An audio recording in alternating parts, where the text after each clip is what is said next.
బాలింత రోగం అని దానికి ఏదో మంత్రాలు వేయడము, లేదంటే లైక్ బాలింత ఉన్న వాళ్ళని కొట్టడం కానీ, లేదంటే ఏదైనా కైండ్ ఆఫ్ సెగ్రిగేట్ చేయడము, కట్టేయడము, ఇట్లాంటి కొన్ని ఇన్సిడెంట్స్ లైక్ అంటే మేము చూస్తూ ఉన్నాము. ఈవెన్ అంటే మెడికల్ ప్రొఫెషన్లో ఉన్న లైక్ వాళ్ళకు కూడా కొంతమందికి దీనిపైన అంత పూర్తి అవగాహన లైక్ లేకపోవడం వల్ల ట్రీట్మెంట్ తీసుకోవడంలో డిలే అవ్వడం వల్ల బోత్ మదర్కి ఎఫెక్టే, బేబీకి ఎఫెక్టే and also family will be affected. Hello all, నేను doctor Srikanth Bandari. I'm a consultant psychiatrist at Asha hospital Banjara Hills and also at Asha clinic Lingampally. Post partum period అనేది చాలా ఇంపార్టెంట్, ఎందుకంటే మన బ్రెయిన్లో చాలా రకాల హార్మోనల్ చేంజెస్ ఒకటి లైక్ జరుగుతుంటుంది.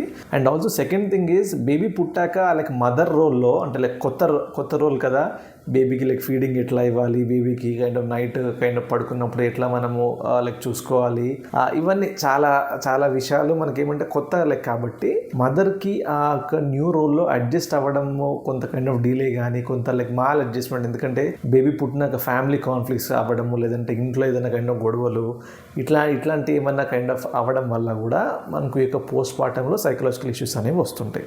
కొంతమంది జెనెటిక్ కూడా రావచ్చు. అంటే ఇప్పుడు లైక్ మదర్కి పోస్ట్ పార్టమ్ లైక్ డిప్రెషన్ ఉంటే పిల్లలకు కూడా పోస్ట్ పార్టమ్ పీరియడ్లో కైండ్ ఆఫ్ డిప్రెషన్ వచ్చే ఛాన్సెస్ చాలా ఎక్కువ. అయితే దీంట్లో 3 లైక్ మెయిన్ థింగ్స్ అండి. 1 is post partum blues, second is post partum depression, third is post partum సైకోసిస్. పోస్ట్ పార్టమ్ బ్లూస్ అనేది చాలా కామన్. పోస్ట్ పార్టమ్ బ్లూస్ అనేది మనకు ఆల్మోస్ట్ ఒక 60% ఆఫ్ పోస్ట్ డెలివరీలో మనము కైండ్ ఆఫ్ చూస్తుంటాం. ఈ పోస్ట్ పార్టమ్ బ్లూస్లో ఏమంటే సిమ్టమ్స్ కొంచెం మైల్డ్గా ఉంటాయి. మైల్డ్ ఇన్ ద సెన్స్ సరిగా కైండ్ ఆఫ్ నిద్ర సరిగా పట్టకపోవడము, లేదంటే కోపం చిరాకు ఎక్కువ ఉండడము, చిన్న వాటికి ఏడుపు రావడము, లేదంటే severe sort of kind of headache లాంటివి ఉండడము, ఇట్లాంటివి మనం జనరల్గా చూస్తూ ఉంటాం. అయితే పోస్ట్ పార్టమ్ బ్లూస్ అనేది అంత సివియర్ ఇష్యూ అయితే ఏం కాదు. మైల్డ్ కైండ్ ఆఫ్ కౌన్సిలింగ్ అంటే కొంత ఫ్యామిలీ నుంచి ఇచ్చే ఆ కైండ్ ఆఫ్ సపోర్ట్, కొంత ఎమోషనల్ సపోర్ట్ ఇచ్చి కొంచెం కైండ్ ఆఫ్ రెస్ట్ ఇస్తే పోస్ట్ పార్టమ్ బ్లూస్ అనేది పెద్దగా ట్రీట్మెంట్ లేకుండా కూడా తగ్గిపోయే ఒక లైక్ కైండ్ ఆఫ్ జబ్బు. Second thing which is like very important, post partum depression అంటాం.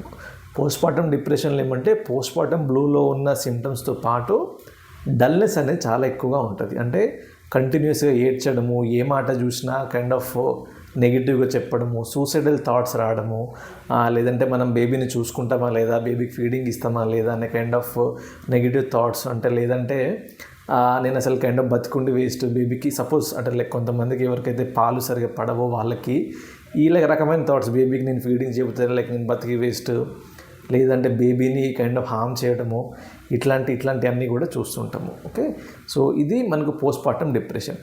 దీనికి ఏమంటే కొంత కౌన్సిలింగ్తో పాటు చాలా మైల్డ్ డోసేజ్ ఆఫ్ మెడిసిన్స్, అంటే ఏవైతే మనం జనరల్గా డిప్రెషన్కి కైండ్ ఆఫ్ యూస్ చేస్తామో అది కొంచెం తక్కువ డోసేజ్లో బేబీకి హామ్ అవ్వకుండా తక్కువ డోసేజ్లో అనేది ట్రీట్మెంట్ పెట్టుకుంటే చాలు. And the third important thing is post partum సైకోసిస్. ఇది లైక్ చాలా ఇంపార్టెంట్, ఎందుకంటే recently we have seen a case. ఎట్లా అంటే ఇప్పుడు పోస్ట్ పార్టమ్ లైక్ సైకోసిస్ వచ్చి బేబీని హార్మ్ చేసే కైండ్ ఆఫ్ కండిషన్స్ కూడా ఉంటాయి. అంటే బేబీని కొట్టడము, బేబీని కింద లైక్ పడేయటము, ఇట్లాంటి అన్ని సిమ్టమ్స్ కూడా ఉంటాయి. పోస్ట్ పార్టమ్ సైకోసిస్లో వచ్చేసి the like main symptoms are delusions. అంటే ఏదో ఫాల్స్ లైక్ బిలీఫ్స్లో ఉంటారు. అంటే మనకి ఎవరో వచ్చి హార్మ్ చేస్తారు, మనల్ని ఎవరో పోలీసులు వచ్చి తీసుకుపోతారేమో, లేకపోతే లైక్ మన గురించి అందరు ఏదో మాట్లాడుతున్నారేమో, లేదంటే ఎట్లా అంటే లైక్ హాలుసినేషన్ స్టార్ట్ అవుతాయి. అంటే పక్కన ఎవరు లేకపోయినా, ఎట్లాంటి సోర్స్ లేకపోయినా మనల్ని ఎవరో కైండ్ పిలిచినట్టు వినపడడం కానీ, లేదంటే విజువల్స్ కనపడటం, అంటే ఎవరో లైక్ దయ్యాల్లాగా లేదంటే ఏదో భూతాల్లాగా విజువల్స్ కనిపించడము, ఇట్లాంటివన్నీ కూడా పోస్ట్ పార్టమ్ సైకోసిస్లో వస్తుంది. అయితే ఈ యొక్క సైకోసిస్లో పార్ట్గానే ఇప్పుడు లైక్ బేబీ గురించి ఏమైనా నెగిటివ్, సపోజ్ ఇట్లా వాయిసెస్ వచ్చినాయి, నువ్వు మీ బేబీని కొట్టు, నువ్వు మీ బేబీని చంపి అనే కైండ్ ఆఫ్ లైక్ వాయిసెస్ కూడా రావచ్చు. సో లైక్ దీనివల్ల కైండ్ ఆఫ్ లైక్ డెలివరీ అయిన వాళ్ళు లైక్ దానివల్ల బిహేవ్ చేస్తారు తప్ప వాళ్ళ యొక్క వాలంటరీ కంట్రోల్ అనేది ఏముండదు దీంట్లో. లాస్ట్ టైం ఒకసారి చూసినప్పుడు ఒక కైండ్ ఆఫ్ న్యూస్ ఇట్లానే లైక్ యూట్యూబ్లో మనం చూస్తున్నప్పుడు కింద కామెంట్స్లో అందరు కూడా లైక్ మదర్ని తిడుతూ ఉన్నారు, లేదంటే మదర్ని కైండ్ ఆఫ్ పనిష్ చేయండి అని చెప్తా ఉన్నారు. సో ఇవన్నీ కూడా మదర్ ఇప్పుడు ఏ మదర్ కూడా కావాల్సుకొని బేబీని హార్మ్ చేయడానికి అయితే చూడదు. ఇది మన బ్రెయిన్లో ఆ హార్మోనల్ చేంజెస్, లైక్ డోపమిన్ పెరగడం వల్ల వచ్చే kind of changes. Okay, so దీన్ని మనం కనుక కొంచెం ఎర్లీగా మనం కైండ్ ఆఫ్ గుర్తిస్తే, మనకు ట్రీటింగ్ గైనకాలజిస్ట్ కానీ ట్రీటింగ్ పీడియాట్రిషియన్ కానీ ఎర్లీగా గుర్తించి కనుక సైకాట్రిస్ట్కి కైండ్ ఆఫ్ రెఫర్ చేస్తే చాలా తక్కువ మెడికేషన్తోని, తక్కువ కైండ్ ఆఫ్ సైడ్ ఎఫెక్ట్స్తోని will be able to treat the patient. దీనివల్ల బేబీకి, పేషెంట్కి and family will be happy at the end of the day.